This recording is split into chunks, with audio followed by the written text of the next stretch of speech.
Hey guys, I'm going to show you how to fix Google Sheets not loading on Chrome. So to start, click the three dots in the top right corner, then scroll down and go to Settings. So on the left sidebar, go to Privacy and Security. Then in here, select Delete Browsing Data. Now at the top, choose the time frame. You can select all time. Then down here, make sure you check cookies and cache images and files. So make sure you mark it check. Once done, go to the bottom and click Delete Data. So once confirmed and once deleted, go back to Google Sheets, refresh the page, and see if that solves the issue. Next is to disable VPN.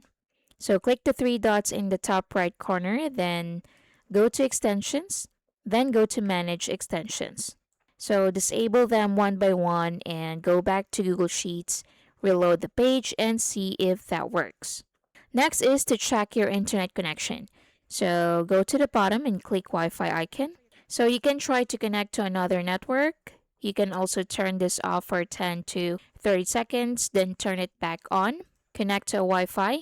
Then go back to Google Sheets, reload the page, and see if that works. Next is to restart your computer. So click the Start menu, then click the Power button and click Restart. Then open Google Sheets again and see if that works. And that's basically it. Thank you for watching.